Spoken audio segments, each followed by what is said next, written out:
ఇస్తావో తెలంగాణకు జవాబు చెప్పాలి కిషన్ రెడ్డి గారు. మీరు మోడీతో పాటు మీరు క్యాబినెట్లో మంత్రి, గుజరాత్కి మోడీ నిధులు తీసుకుపోతుంటే మీరు గుడ్లా పగిచ్చి చూస్తున్నారా? ఏం తెస్తావు తెలంగాణకని నేను అడుగుతున్నా. మూసీలో పోయి వండుకుంటా అన్నావు, మూసీలో వండుకో, మూసీలో మునుగు, మోడీని తీసుకొచ్చి మూసీని చూపించు.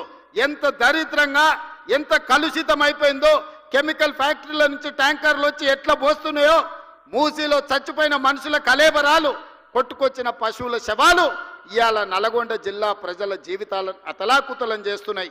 అయినా నీకు కనికరం కలగలేదా కిషన్ రెడ్డి గారు అని నేను అడుగుతున్నా.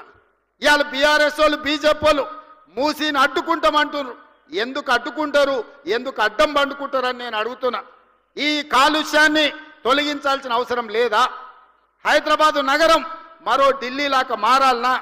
ఈ కాలుష్యంతో మనం బతకలేని పరిస్థితి వచ్చి మళ్ళీ అడవుల్లోకి పోయి ఆది మానవుల్లాగా మనం బతకాలనా? లేకపోతే అధునాతనమైన నగరంలో ఈరోజు మనం నివసించాలనా?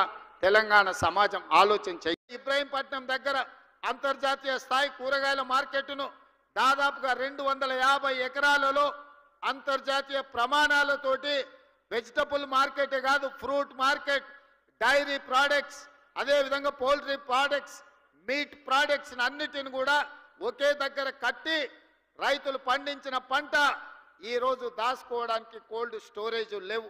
వాళ్ళు పండించిన పంట మార్కెట్లో అమ్మడానికి తెచ్చిన పండ్లు ఒకవేళ కొనకపోతే మురిగిపోతే రోడ్ల మీద పడేసే పరిస్థితి. టమాటాలు లాంటివి తెస్తే 2 రోజుల్లో అమ్మకపోతే అవి పాడైపోయే పరిస్థితి. అందుకే ఈరోజు ఇబ్రహీంపట్నంలో మనము అంతర్జాతీయ ఫ్రూట్ మార్కెట్ను పెట్టడమే కాకుండా ఈరోజు కోల్డ్ స్టోరేజ్లు పెట్టడం ద్వారా రైతులు పండించిన పంటకు రక్షణ కల్పించాలని ఈరోజు మన ప్రభుత్వం ప్రణాళికలు చేస్తుంది.